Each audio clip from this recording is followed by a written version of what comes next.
जय हिंद साथियों, स्वागत है आपका self study classes with Sumit Jain YouTube channel और दोस्तों ऐप में। दोस्तों बहुत सारे स्टूडेंट को ऐप डाउनलोड नहीं करते बन रहा है या फिर कर भी लिया है तो कोर्स भी नहीं देख पा रहे हैं। तो मैं आज उनको बता दूं कि ये जो सेल्फ स्टडी क्लासेस इस प्रकार से जब आप प्ले स्टोर से करते हैं तो ये आपका वेल जो है आइकन उसमें लगा हुआ है ना। तो इस प्रकार से सेल्फ स्टडी क्लासेस आपको सर्च करना है और ऐसे आइकन में आपको ऐप मिलने वाला है। ठीक है, तो दोस्तों हम देखें कि प्ले स्टोर में आपको इस प्रकार से दिखेगा ये सेल्फ स्टडी क्लासेस। ठीक है, ये प्ले स्टोर में आपको सेल्फ स्टडी क्लासेस का ऐप दिखने वाला है। ठीक है, ये इमेज उसमें डली है, ये आइकन, ये लोगो उसमें डला है। ठीक है, अब दोस्तों इसको इंस्टॉल करना है, यहां से आप इंस्टॉल करेंगे। ठीक है, अब इंस्टॉल करेंगे तो वहां पर आपको नंबर मांगेगा, जीमेल नंबर मांगेगा, तो आपको ओटीपी आएगा, तो आप रजिस्टर करके आगे बढ़ेंगे। ठीक, हम हिंदी साहित्य में बहुत सारे महत्वपूर्ण प्रश्नों पर चर्चा करने वाले हैं। रोज अपनी क्लास होती है रात्रि 9 बजे और सुबह 9:30 बजे। ठीक है, सुबह 9:30 बजे ट्रिकी वीडियो आता है और रात्रि 9 बजे हम टेस्ट सीरीज करते हैं। ठीक है, तो जो भी साथी अभी तक व्हाट्सएप ग्रुप से नहीं जुड़े हैं 9098609291 इस व्हाट्सएप ग्रुप से आपको जुड़ना है और वीडियो को लाइक और शेयर अवश्य करना है। ठीक है, तो स्टार्ट करेंगे दोस्तों आज का ये वीडियो। आंसू काव्य के रचनाकार कौन है? आंसू के बताना है आपको। सुमित्रा नंदन पंत हैं, सूर्यकांत त्रिपाठी निराला साहब हैं, या फिर जयशंकर प्रसाद या मैत्री शरण गुप्त जी हैं। तो आपका राइट आंसर क्या हो जाएगा? आंसू काव्य की रचनाकार बताना है, यानी कि 130 का उत्तर बताना है। और बिल्कुल सही आंसर होगा कौन सा? जयशंकर प्रसाद, है ना। आंसू काव्य जो है वो किसका है? जयशंकर प्रसाद जी का है। और ये छायावाद के क्या माने जाते हैं? मधुराज यादव जी भी ज्वाइन बटन से जुड़ चुके हैं, धन्यवाद, है ना। आंसू काव्य के जो रचनाकार हैं जयशंकर प्रसाद हैं, और सुमित्रा नंदन पंत जी, सूर्यकांत त्रिपाठी निराला जी, ये तीनों ही छायावाद के आधार स्तंभ हैं। मैथिली शरण दोस्तों आपको पता है कि ये जो है राष्ट्र कवि हैं। दद्दा इनका उपनाम है ना। दद्दा और मधोप ये तो मैं कई बार बता चुका हूं, आपको रट भी गया होगा। ठीक है, और आंसू काव्य के रचनाकार हैं जयशंकर प्रसाद, और छायावाद के प्रवर्तक भी इलाचंद्र जोशी ने इन्हें माना है। ठीक है, तो ये चीज भी आपको याद रखनी है। अगला क्वेश्चन आपको बताना है, चंदन विष व्यापत नहीं लिपटे रहत भुजंग प्रस्तुत पंक्ति के रचयिता कौन है? सूरदास जी हैं, बिहारी हैं, कबीर हैं, या फिर रहीम हैं। चंदन विष व्यापत नहीं लिपटे रहत भुजंग, इस पंक्ति के रचयिता बताने हमें यहां पर। तो उत्तर क्या हो जाएगा? ज्वाइन बटन पर जाएं, आप ज्वाइन बटन पर क्लिक करें कुरैशी जी, है ना। और वहां पर आपको प्लान दिया होगा, आप प्लान देख लें, सिल्वर, गोल्ड और डायमंड, है ना। फिर आपको उसमें से आप किससे पेमेंट कर रहे हैं, पेमेंट का जो है विवरण भरना होता है। तो ज्वाइन बटन पर सबसे पहले तो क्लिक करना होता है। ठीक है, फिर आपको आगे की प्रोसेस करनी होती है। हाँ, आज तार सप्तक का जो वीडियो था उसमें कुछ प्रॉब्लम हो गई थी, और रहीम यानी कि कल आपका तार सप्तक का वीडियो आ जाएगा। और यहाँ पर चंदन विष व्यापत नहीं, ये किसकी है? रहीम की है, यानी डी नंबर आपका बिल्कुल सही हो जाएगा, डी नंबर। ठीक है, अगला बताना, अमीय हलाहल मद भरे सेत श्याम रतनार जियत मरत झुक झुक परत जेहि चितबत एक बार, ये पंक्ति किसकी है? ये पंक्ति बतानी है आपको, किसकी है?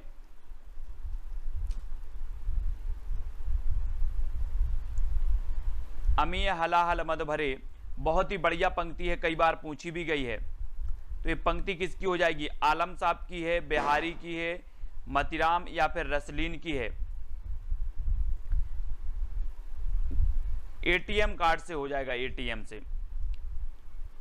और प्रश्न क्रमांक आपको पता है, अमीय हलाहल मद भरे यानी कि रसलीन, रसलीन यानी कि जो बी नंबर है वो आपका बिल्कुल सही हो जाएगा। ठीक है, अब इसको कैसे याद करोगे दोस्तों? याद करने की सिर्फ ट्रिक बता रहा हूं, ठीक है, मैं अर्थ नहीं बता रहा हूं। अमीय, अमीय से आप लेंगे कि अमीय से अपन बोलते हैं ना आम, है ना, आम, और आम में क्या होता है? रस होता है, रस। आम में क्या होता है? रस होता है, तो रसलीन, है ना। अमीय हलाहल मद भरे, इस प्रकार से हमें ट्रिक भी देख लेना है, याद भी कर लेना है ना। अगला है, जब जब होए धर्म की हानि बाड़े असुर अधम अभिमानी प्रस्तुत पंक्ति के रचयिता कौन है? रसखान, बिहारी, तुलसीदास या फिर कबीर। 4 विकल्प हैं, 133 का उत्तर बताना है। देखो ज्वाइन मेंबर का आपको बता रहा हूं कि जितने भी ज्वाइन मेंबर हैं उनके कमेंट मुझे एक साथ मिलते हैं, जितने भी उनके कमेंट होते हैं वो मुझे एक साथ देखने को मिलते हैं। दूसरी बात, ज्वाइन वालों के लिए जो सेशन है वो अलग से चलेगा, यानी कि ज्वाइन मेंबर के जो वीडियो हैं वो केवल ज्वाइन मेंबर ही देख पाएंगे, दूसरे मेंबर नहीं देख पाएंगे, है ना। और तो ज्वाइन मेंबर के लिए और भी है, आपको आपका जो कमेंट है वो हाईलाइट होता है, आपको इमोजी दिया जाता है स्पेशल। और आपका बिल्कुल सही आंसर होगा तुलसीदास, जब जब होए धर्म की हानि बाड़े असुर अधम अभिमानी, यानी कि जो बी नंबर है वो बिल्कुल सही हो जाएगा। ठीक है, तुलसीदास जी के बारे में आपको पता है कि जो तुलसीदास जी हैं राम काव्य धारा के श्रेष्ठ कवि माने जाते हैं तुलसीदास जी, और बी नंबर आपका बिल्कुल सही होगा। परहित सरस धर्म नहीं भाई, पर पीड़ा सम नहीं अदमाई प्रस्तुत पंक्ति के रचयिता कौन है? रचयिता बताना है, रसखान जी हैं, बिहारी हैं, तुलसी हैं या फिर मीरा हैं। 4 विकल्प हैं, यानी कि 134 का उत्तर आपको बताना है। 134 में प्रश्न क्रमांक बताना है कि परहित सरस धर्म नहीं भाई, पर पीड़ा सम नहीं अदमाई। इसमें जो ये पंक्ति हो जाएगी ये भी किसकी है? तुलसीदास जी की ही है, यानी बी नंबर आपका बिल्कुल सही होगा। ठीक है, तुलसीदास जी की। हिंदी साहित्य के आरंभिक काल को आचार्य रामचंद्र शुक्ल ने क्या कहा है? आदि काल कह दिया, वीर गाथा, चारण काल, सिद्ध सामंत काल, क्या कह दिया है? और दोस्तों जो विवेक शंकर की बुक मैंने आपको बताई थी वो अवेलेबल हो गई है ऑनलाइन, है ना। ऑनलाइन जो है अवेलेबल है, तो ऑनलाइन आप लोग खरीद सकते हैं किसकी? विवेक शंकर की बुक को। ठीक है, तो हिंदी साहित्य के आरंभिक काल को आचार्य रामचंद्र शुक्ल ने जो नाम दिया वो नाम दिया वीरगाथा काल। आदि काल जो नाम दिया गया हजारी प्रसाद द्वारा, चारण काल जो नाम दिया गया राम कुमार वर्मा ग्रियर्सन द्वारा, और सिद्ध सामंत काल राहुल सांकृत्यायन द्वारा दिया गया। ठीक है, तो हिंदी साहित्य के आरंभिक काल को आचार्य रामचंद्र शुक्ल ने कहा है, तो वीरगाथा काल यानी कि जो सी नंबर है वो बिल्कुल सही हो जाएगा। ठीक है, सी नंबर। और अगला है वीरगाथा काल का कवि कौन सा नहीं है? अब वीरगाथा काल के कवि तो आप सभी को पता है, सारे कवि पता हैं। आप गणपति शालिभद्र सूरी से लेकर आप चंद बरदाई तक सारे के सारे कवि आपको पता है, और आपका बिल्कुल सही आंसर क्या हो जाएगा? वीरगाथा काल के जो कवि नहीं है, जैसे आपने पढ़ा था कि जो नामदेव है, नामदेव ये भक्ति काल के माने जाते हैं, मधुकर हैं, जगनेक हैं, यानी कि आपका उत्तर बी नंबर बिल्कुल सही हो जाएगा। ठीक है, बी नंबर बिल्कुल सही होगा। तो नामदेव ये वीरगाथा काल के कवि नहीं है, और बी नंबर बिल्कुल सही है। और अगला क्वेश्चन आपकी स्क्रीन पर है कि वीरगाथा काल के सर्वश्रेष्ठ कवि कौन माने जाते हैं? वीरगाथा काल के सर्वश्रेष्ठ कवि चंद्रबरदाई, जगनेक, दलपति विजय या फिर विद्यापति, कौन माने जाते हैं? सर्वश्रेष्ठ बताना है यहाँ पर। और दलपति विजय, इनकी एक खुमाण रासो रचना है, कौन सी है? खुमाण रासो, खुमाण रासो है। जगनेक की तो आला खंड आपको पता है, ठीक है, परमाल रासो जिसे कहा जाता है। विद्यापति की 3 प्रमुख रचनाएं कौन सी हैं? पदलता पताका। चंद्रबरदाई की तो पृथ्वीराज रासो आपको पता ही है। ठीक है, तो वीरगाथा काल की सर्वश्रेष्ठ जो रचना मानी जाती है, वो कवि माने जाते हैं, वो चंद्रबरदाई माने जाते हैं, यानी आपका उत्तर होगा ए नंबर। और चंद्रबरदाई का जो महाकाव्य है वो कौन सा है? पृथ्वीराज रासो है। ठीक है, और ये हिंदी का प्रथम महाकाव्य है, चंद्रबरदाई हिंदी के प्रथम महाकवि हैं, है ना। तो ए नंबर आपका बिल्कुल सही होगा। और अगला क्वेश्चन है पृथ्वीराज रासो की रचनाकार कौन है? दोस्तों पृथ्वीराज रासो के रचनाकार तो अधिकांश लोगों को पता है ना। जयदेव हैं, जगनेक हैं, चंद्रबरदाई हैं, विद्यापति हैं। ये 4 विकल्प हैं, और 4 में से आपको पता है कि पृथ्वीराज रासो चंद्रबरदाई जी का ग्रंथ है ना। और बी नंबर आपका बिल्कुल सही हो जाएगा। अधिकांश लोगों को पता है, लेकिन आपसे पूछा जाता है दोस्तों कि कबीर की भाषा क्या थी? कबीर की भाषा क्या थी ये बतानी है। ब्रज थी, कन्नौजी थी, खड़ी थी या फिर सादुकड़ी थी? कौन सी थी? कबीरदास की जो भाषा थी वो भाषा कौन सी थी? यानी कि प्रश्न क्रमांक 139 का उत्तर बताना है। और दोस्तों इस सादुकड़ी भाषा किसने कहा है? कबीरदास की भाषा को सादुक्कड़ी भाषा किसने कहा है? कबीरदास जी की जो भाषा मानी जाती है वो सादुक्कड़ी मानी जाती है, लेकिन इसे सादुक्कड़ी किसने कहा? प्रश्न क्रमांक 139 का आपका उत्तर बताना है। सादुक्कड़ी इसे किसने कहा है, आपको ही उसका चयन करना है और बताना है। तब आपका बिल्कुल सही आंसर क्या होगा? नयन जो देखा कमल सा निर्मल नीर शरीर, हसत जो देखा हंस बा दसन ज्योति नगहीर। ये पंक्ति किसकी है? बहुत ही बढ़िया पंक्ति है। ये पंक्ति आपको बतानी है तुलसीदास जी की है, जायसी की है, जयशंकर प्रसाद जी की या कबीरदास जी। बहुत ही बढ़िया पंक्ति है, आपको बताना है। नयन जो देखा कमल सा निर्मल नीर शरीर, हसत जो देखा हंस बा दसन ज्योति नगहीर। हाँ, वेरी गुड। शुक्ल जी ने सादुक्कड़ी भाषा कहा है, बिल्कुल याद रख लेना है। हमने पढ़ा था कि पंचमेल खिचड़ी कहा था किसने? श्याम सुंदर दास ने। कबीर की भाषा को पंचमेल खिचड़ी। सादुक्कड़ी कहा रामचंद्र शुक्ल ने, ठीक है। बाणी का डिक्टेटर कहा हजारी प्रसाद द्विवेदी ने। ये क्वेश्चन हमेशा पूछे जाते हैं और यहाँ पर आपका सही उत्तर होगा जायसी, ठीक है। जायसी यानी कि जो सी नंबर है वो बिल्कुल सही है, जायसी बिल्कुल सही हो जाएगा।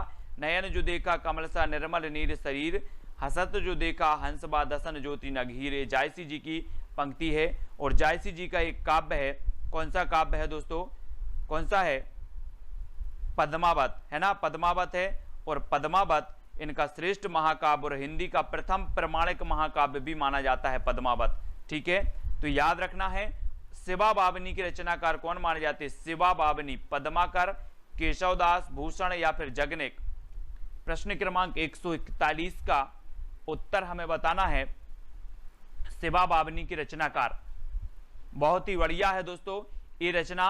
और इस रचना के जो रचनाकार माने जाते हैं वो माने जाते हैं कौन? भूषण जी, है ना। शिवा बावनी ये भूषण की रचना है और रीति काल में एकमात्र ऐसा वीर रस का कवि था भूषण, जिसका उपनाम कहीं कहीं मनीराम, कुछ विद्वान मनीराम भी मानते हैं और कुछ विद्वान घनश्याम भी मानते हैं ना। घनश्याम, तो कुछ घनश्याम तो कुछ मनीराम, है ना। तो ये शिवा बावनी की रचनाकार भूषण जी माने जाते हैं, यानी बी नंबर आपका बिल्कुल सही हो जाएगा। छत्रसाल दशक भी इन्हीं की रचना है, भूषण जी की। नर की और नर नील की गति ये की कर जोए, जे तो नीचे हे चले ते तो ऊंचो होए। इस पंक्ति के जो रचयिता हैं वो कौन है? और आपको पता है दोस्तों वो कवि रीति सिद्ध काव्यधारा का कवि है ना। रीति सिद्ध काव्यधारा का कवि है और उसकी एक रचना है बिहारी सतसई, है ना, बिहारी सतसई। और विश्व में सबसे ज़्यादा यानी कि दूसरे नंबर पर जो सबसे ज़्यादा टीका लिखी गई वो बिहारी सतसई की लिखी गई, ठीक है। तो ये चीज़ आपको याद रख लेना है। और बिहारी सतसई में 713 दोहे मिलते हैं कहीं कहीं और 719 दोहे भी मिलते हैं। और नर की और नर नील की ये जो पंक्ति है वो बिहारी लाल की है। बिहारी यानी कि जो आपका सी नंबर है वो बिल्कुल सही हो जाएगा, ठीक है। सी नंबर आपका सही हो जाएगा।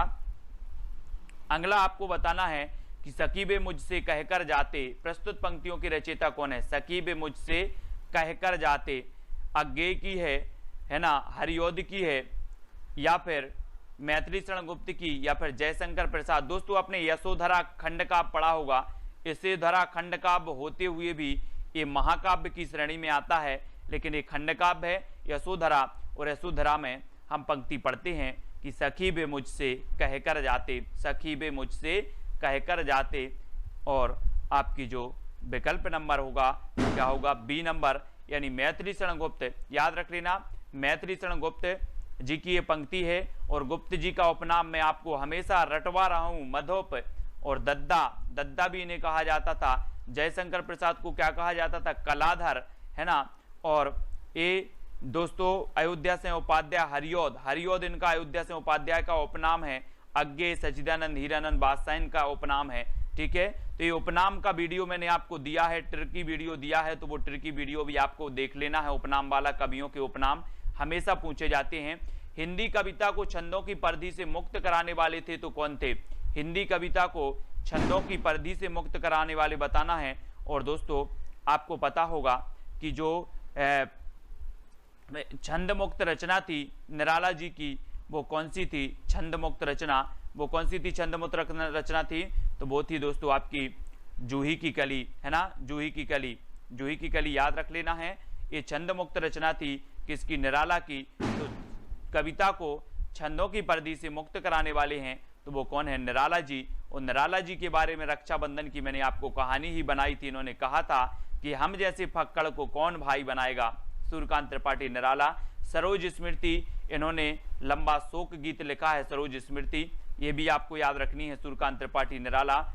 और दोस्तों इन्हें क्रांतिकारी कवि भी कहा जाता है निराला जी को, तो इनके बारे में याद रख लेना है निराला जी के बारे में। और तितली किसकी रचना है, तितली बतानी है, तितली किसकी रचना है, जयशंकर प्रसाद की, श्याम सुंदर दास, आचार्य रामचंद्र शुक्ल, आचार्य महावीर प्रसाद द्विवेदी। तो प्रश्न क्रमांक 145 तितली, बहुत ही बढ़िया है ये रचना।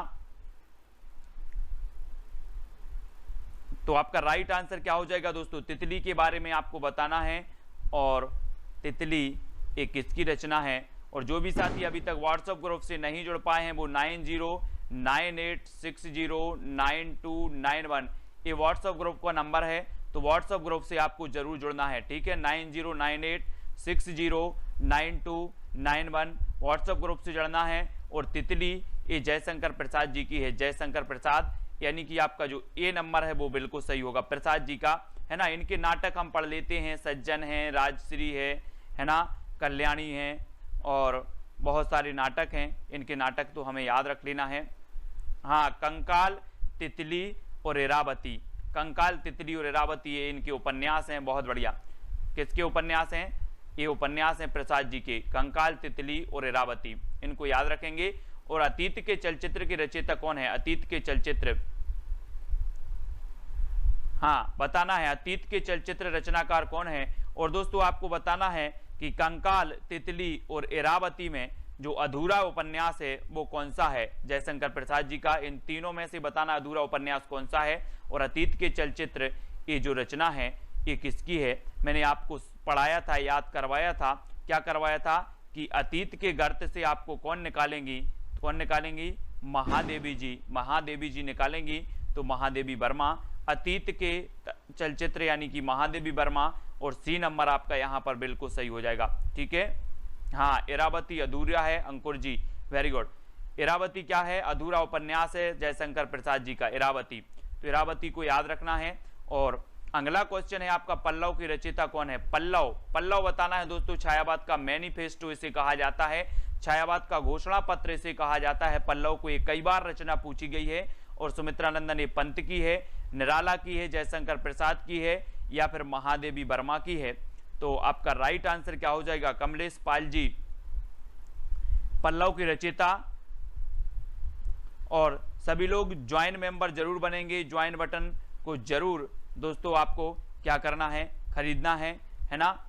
और ज्वाइन मेंबर आप बन सकते हैं चैनल के, ठीक है। तो ज्वाइन मेंबर बने। और सुमित्रानंदन पंत की रचना है पल्लव, ठीक है। इनकी युगवाणी है, ग्राम्या है, ग्रंथि है, ठीक है। पंत की प्रकृति के चितेरे कवि इन्हें कहा जाता है, यानी कि आपका उत्तर होगा विकल्प नंबर ए नंबर आपका बिल्कुल सही हो जाएगा। और जो भी साथी व्हाट्सएप ग्रुप से नहीं जुड़े हैं वो प्लीज व्हाट्सएप और टेलीग्राम ग्रुप से जुड़ जाएं, जहां पर आपको जॉय सर निरंतर टेस्ट करवाते हैं, है ना, टेलीग्राम ग्रुप में। तो आपको व्हाट्सएप ग्रुप से जुड़ना है। व्हाट्सएप ग्रुप में मैंने आपको नंबर दे ही दिया है, 9098609291। इस नंबर पर आप करेंगे तो आपको लिंक मिल जाएगी तुरंत ही व्हाट्सएप और टेलीग्राम की। तो चिंतामणि के जो रचयिता माने जाते हैं वो कौन माने जाते हैं, चिंतामणि ये रामचंद्र शुक्ल जी का है, यानी कि जो सी नंबर है वो बिल्कुल सही है। और एक क्वेश्चन पूछा जाता है दोस्तों कि मनोविकार पर आधारित जो निबंध लिखे हैं, मनोविकार पर आधारित वो किसने लिखे हैं, तो वो शुक्ल जी ने लिखे हैं, है ना। जैसे करुणा की बात करें, करुणा भी इनका है, शुक्ल जी का, मनोविकार पर आधारित है। और यहाँ पर सी नंबर चिंतामणि आपका बिल्कुल सही हो जाएगा, ठीक है, सी नंबर। और अगला है जन्मेजय का नाग यज्ञ किसकी कृति है, ये जन्मेजय का नाग यज्ञ नाटक है दोस्तों। और ये नाटक किसका है ये बताना है, सेठ गोविंद दास का है, जयशंकर प्रसाद जी का है, या फिर लक्ष्मी नारायण लाल का, ये फिर गोविंद बल्लभ पंत का है। कौन सा, जन्मेजय का नाग यज्ञ, ये कृति बतानी है, बहुत ही बढ़िया कृति है और पूछी जाती है, कई बार पूछी गई है दोस्तों। और आपको पता है कि यहां पर एक शब्द आया है नांग। कौन सा शब्द आया है? नांग। और नांग आपको पता है किसके गले में पड़ा रहता है? शंकर जी के। तो कौन होंगे? जयशंकर प्रसाद। बोले नांग आया है और नांग शंकर जी के गले में है, तो जयशंकर प्रसाद, यानी कि बी नंबर आपका बिल्कुल सही हो जाएगा। ठीक है, बी नंबर।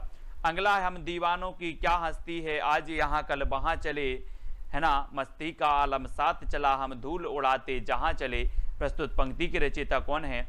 पंक्ति के बताना है। सियाराम शरण गुप्त हैं, भगवती चरण वर्मा हैं, सुभद्रा कुमारी चौहान या रामधारी सिंह दिनकर हैं। और मैंने आपको बताया है कई बार कि हम दीवाने हैं किसके? भगवती के। हम किसके दीवाने हैं? भगवती के दीवाने। आप बोलते ना कि दीवाना तेरा आया बाबा तेरे मंदिर में, इस प्रकार से माता तेरा मंदिर, इस प्रकार से एक बहुत ही बढ़िया भजन है, देवी गीत है ना। तो हम दीवानों की क्या हस्ती है, आज यहाँ कल वहां चले, मस्ती का आलम साथ चला। तो ये भगवती चरण वर्मा, यानी कि जो बी नंबर है वो बिल्कुल सही हो जाएगा। ठीक है, अगला है, सबसे पहले अपनी आत्मकथा हिंदी में किसने लिखी? सबसे पहले यहां पर विकल्प अनुसार बताना है दोस्तों आपको, है ना। 4 विकल्प हैं, 4 विकल्पानुसार इनमें से निम्नलिखित में से सबसे पहले अपनी आत्मकथा हिंदी में किसने लिखी, ये चीज आपको बतानी है। 4 विकल्प हैं। कुछ लोग तो कंफ्यूज हो जाते हैं कि यहाँ सबसे पहले आत्मकथा लिखी राजेंद्र प्रसाद ने, है ना, ऐसे बता देते हैं। लेकिन आपको पता है कि हिंदी की प्रथम आत्मकथा कौन सी मानी जाती है? अर्ध कथानक, है ना, अर्ध कथानक मानी जाती है। कौन की मानी जाती है अर्ध कथानक? बनारसी दास जैन जी की मानी जाती है। ठीक है, अर्ध कथानक।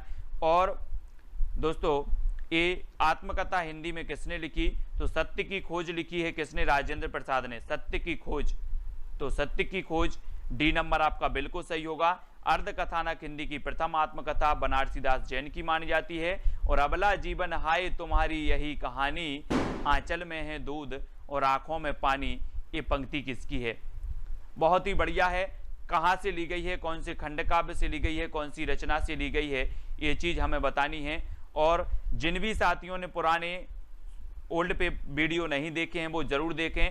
ट्रिकी वीडियो की आपकी 25 यानी कि 25 वीडियो ट्रिकी वीडियो के पहुंच चुके हैं आपके, जिसमें हमने साहित्य अकादमी से पुरस्कृत रचनाएं पढ़ी, कवियों के उपनाम पढ़े, व्यास सम्मान पढ़ा, ज्ञानपीठ पुरस्कार की रचनाएं पढ़ी। ठीक है, बहुत सारी रचनाओं को पढ़ा। और वो ट्रिकी वीडियो आपके अमेजिंग वीडियो हैं, बहुत ही बढ़िया वीडियो हैं। और अबला जीवन हाय तुम्हारी यही कहानी, आंचल में है दूध और आंखों में पानी, ये तो कई बार पंक्ति पूछी गई यशोधरा की। यशोधरा यानी कि जो सी नंबर आपका बिल्कुल सही हो जाएगा, है ना, ये यशोधरा की है। यशोधरा से पंक्ति ली गई है। और हिमालय के आंगन में उसे प्रथम किरणों का दे उपहार, उषा ने हंस अभिवादन किया और पहनाया हीरे का हार। तो ये पंक्ति किसकी रचयिता कौन है? पंक्ति के रचयिता, बहुत ही बढ़िया पंक्ति है। ये पंक्ति भी कई बार पूछी गई है दोस्तों कि हिमालय के आंगन में जो है उसे प्रथम किरणों का दे उपहार, उषा ने अभिवादन किया।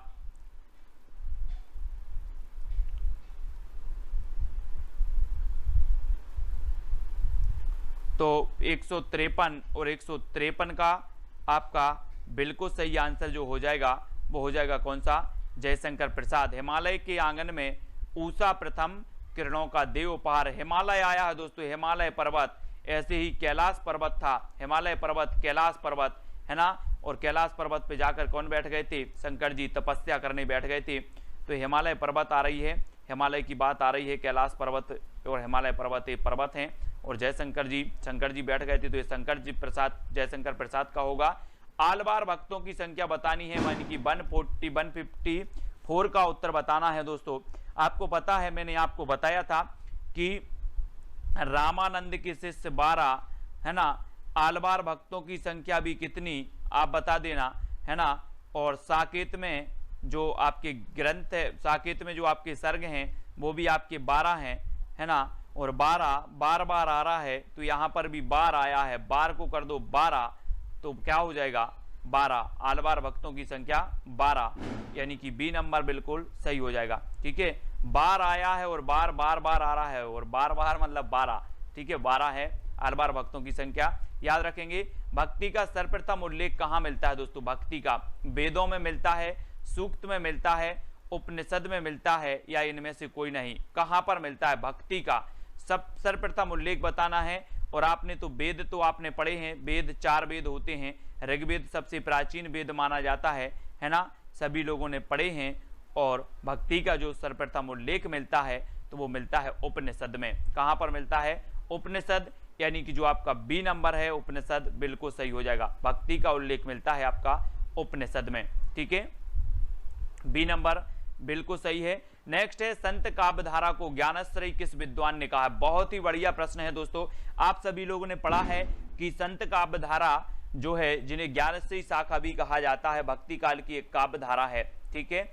और एक काव्यधारा को जो ज्ञानाश्रयी शाखा कहा है तो वो किसने कहा है, ये चीज बतानी है। यानी कि प्रश्न क्रमांक 156 का उत्तर बताना है। 4 विकल्प हैं, 4 आलोचक हैं थे, और चारों में से आपका जो उत्तर जा रहा है वो क्या जा रहा है कि आचार्य रामचंद्र शुक्ल, इन्होंने ज्ञानाश्रयी शाखा कहा दोस्तों इसे, ठीक है। और ये नंबर आपका बिल्कुल सही होगा। संत काव्यधारा को ज्ञानाश्रयी कहने वाले जो विद्वान थे वो थे शुक्ल जी। संत शब्द को सतसाम्य किसने माना है?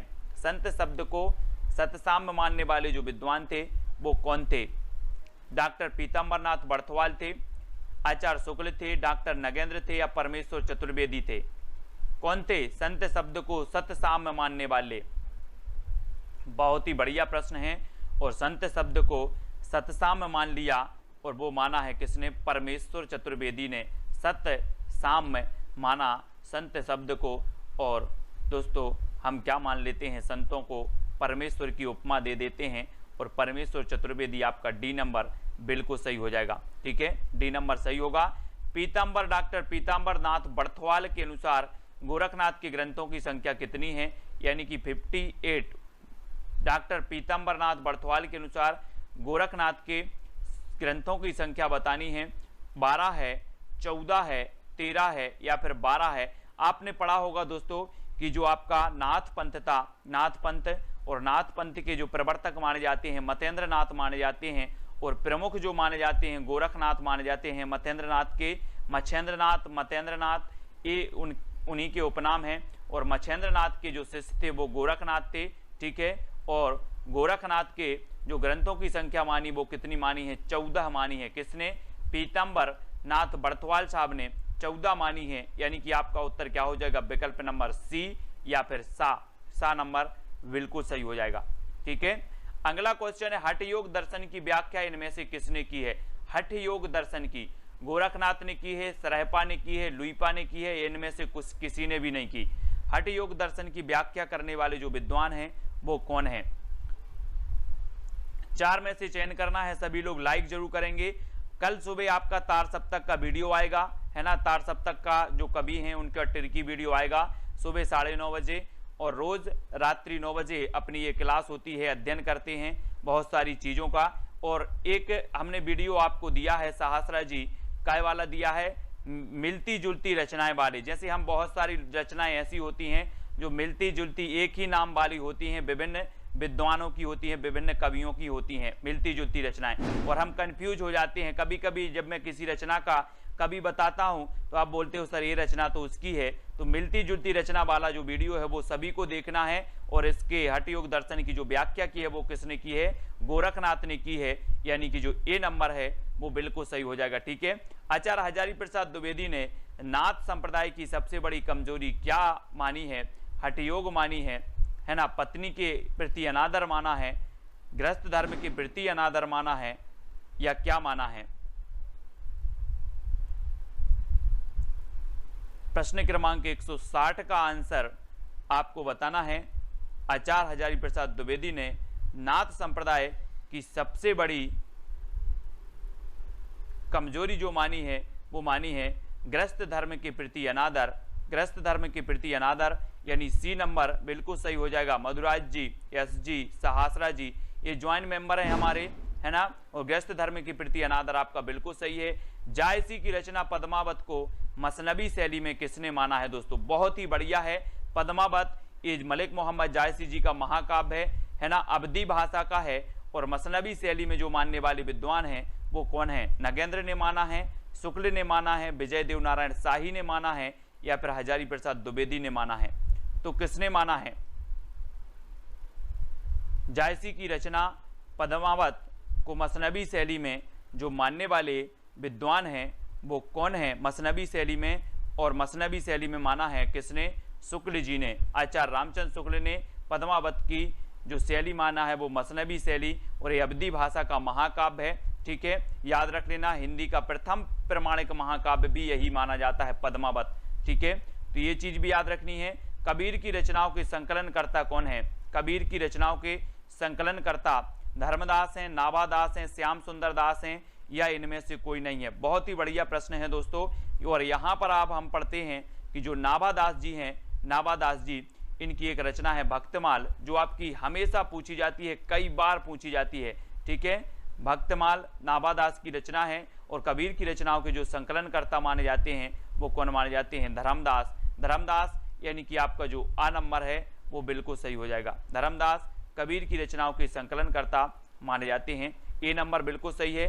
किस प्रकार की भक्ति का संबंध विशिष्टाद्वैत से है? विशिष्टाद्वैत से बताना है। विशिष्टाद्वैत बाद के जो प्रवर्तक माने जाते हैं वो कौन माने जाते हैं दोस्तों? विशिष्ट हैं कौन? रामानुजाचार्य। रामानुजाचार्य माने जाते हैं, है ना, विशिष्टाद्वैत के और श्री संप्रदाय के। और मैंने संप्रदाय भी आपको याद करवाए हैं, दर्शन भी याद करवाए हैं, सिद्धांत भी याद करवाए हैं, तो वीडियो जरूर देख लेना। और किस प्रकार की भक्ति का संबंध विशिष्टाद्वैत से है? तो विशिष्टाद्वैत से जो संबंध है दोस्तों वो दास भाव, दास भाव यानी कि आपका बी नंबर है वो बिल्कुल सही हो जाएगा। और हम पढ़ लेते हैं कि दास भाव, है ना, दास भाव की जो भक्ति है, दास भाव की भक्ति, वो दास भाव की जो भक्ति है वो तुलसीदास जी की है ना, तुलसीदास जी की है। और सखा भाव की जो भक्ति है, सखा भाव की, ये सूरदास जी की है। और माधुर भाव की जो भक्ति है वो मीराबाई की है। ये भक्तियां भी कई बार पूछी गई हैं, मीराबाई की माधुर, है ना, तुलसीदास की दास भाव और सूरदास की सखा भाव की, है ना। याद रखना, रीति मुक्त कवि कौन नहीं है? रीति मुक्त कवि बताना। रीति मुक्त, रीति सिद्ध और रीतिबद्ध, बिहारी, ठाकुर, बोधा या फिर घनानंद, इनमें से चार में से बताना है कि रीति मुक्त कवि कौन नहीं है। प्रश्न क्रमांक 164 है और 164 का आपका बिल्कुल सही है कि जो ठाकुर हैं, बोधा हैं, घनानंद हैं, ये तो सभी रीति मुक्त हैं, लेकिन बिहारी रीति सिद्ध काव्यधारा के कवि हैं। और यानी कि एक नंबर आपका बिल्कुल सही हो जाएगा, ए नंबर आपका बिल्कुल सही हो जाएगा। ठीक है, बिहारी जी। और रीति काल को कलाकाल किसने कहा है? बहुत ही बढ़िया प्रश्न है। कलाकाल जो कहने वाले हैं वो कौन है, है ना। श्रृंगार काल तो मैंने आपको बताया था कि विश्व में लोग श्रृंगार करते हैं, विश्व के लोग श्रृंगार करते हैं, तो विश्वनाथ त्रिपाठी ने श्रृंगार काल कहा, है ना। और दोस्तों जो कलाकाल कहा वो किसने कहा है? तो याद रख लेना है किसने कहा है, जल्दी बताओ। कलाकाल कहा है भागीरथ मिश्र ने। भागीरथ मिश्र यानी कि जो आपका विकल्प नंबर बी है वो बिल्कुल सही होगा। ठीक है। और अलंकृत काल किसने कहा है? अलंकृत काल मिश्र बंधुओं ने। अलंकृत काल मिश्र बंधुओं ने। श्रृंगार काल विश्वनाथ ने, है ना। और कला काल कहा भागीरथ मिश्र ने, यानी कि जो बी नंबर है वो बिल्कुल सही हो जाएगा। ठीक है, मिश्र साहब ने, है ना, इसे कला काल कहा। बी नंबर बिल्कुल सही है, राइट आंसर है।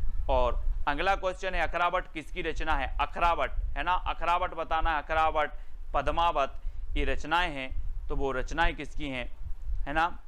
और ये रचनाएं मानी जाती हैं दोस्तों किसकी? मलिक मोहम्मद जायसी साहब। जायसी यानी कि जो विकल्प नंबर 1 आपका बिल्कुल सही हो जाएगा। और जायसी सूफी काव्यधारा के प्रमुख कवि माने जाते हैं और अखरावट इन्हीं की रचना है, ये चीज भी याद रखनी है। ठीक है, सूरदास जी कृष्ण काव्यधारा के प्रमुख, तुलसीदास जी राम काव्यधारा के प्रमुख, कबीर संत काव्यधारा के प्रमुख और जायसी सूफी काव्यधारा के प्रमुख, ये तीनों ही शाखाएं चली दोस्तों किसमें? भक्ति काल में। और अखरावट रचना आपसे पूछी गई तो अखरावट आपने बता दी कि सर ये तो जायसी जी की है, यानी कि ये नंबर आपका बिल्कुल सही हो जाएगा। अपनी रचना में समुद्र का वर्णन करने वाले एकमात्र कवि कौन है? बहुत ही बढ़िया प्रश्न है। अपनी रचनाओं में समुद्र का वर्णन करने वाले एकमात्र कवि कौन है? कबीरदास जी, तुलसीदास जी, जायसी या फिर सूरदास जी। मोस्ट इंपॉर्टेंट आईएमपी क्वेश्चन है। प्रदीप जी, है ना, कंचन जी, प्रश्न क्रमांक 167 का जो उत्तर आपका सही होगा वो होगा जायसी। अपनी रचना में समुद्र का वर्णन करने वाले जो कवि माने जाते हैं वो माने जाते हैं जायसी। और बी नंबर आपका बिल्कुल सही हो जाएगा। जय हिंद साथियों, स्वागत है आपका self study classes with Sumit Jain YouTube channel और दोस्तों ऐप में। दोस्तों बहुत सारे स्टूडेंट को ऐप डाउनलोड नहीं करते बन रहा है या फिर कर भी लिया है तो कोर्स भी नहीं देख पा रहे हैं। तो मैं आज उनको बता दूं कि ये जो सेल्फ स्टडी क्लासेस इस प्रकार से जब आप प्ले स्टोर से करते हैं तो ये आपका वेल जो है आइकन उसमें लगा हुआ है ना। तो इस प्रकार से सेल्फ स्टडी क्लासेस आपको सर्च करना है और ऐसे आइकन में आपको ऐप मिलने वाला है, ठीक है। तो दोस्तों हम देखें कि प्ले स्टोर में आपको इस प्रकार से दिखेगा ये सेल्फ स्टडी क्लासेस, ठीक है। ये प्ले स्टोर में आपको सेल्फ स्टडी क्लासेस का ऐप दिखने वाला है, ठीक है। ये इमेज उसमें डली है, ये आइकन, ये लोगो उसमें डला है, ठीक है। अब दोस्तों इसको इंस्टॉल करना है, यहां से आप इंस्टॉल करेंगे, ठीक है। अब इंस्टॉल करेंगे तो वहां पर आपको नंबर मांगेगा, जीमेल नंबर मांगेगा, तो आपको ओटीपी आएगा, तो आप रजिस्टर करके आगे बढ़ेंगे, ठीक।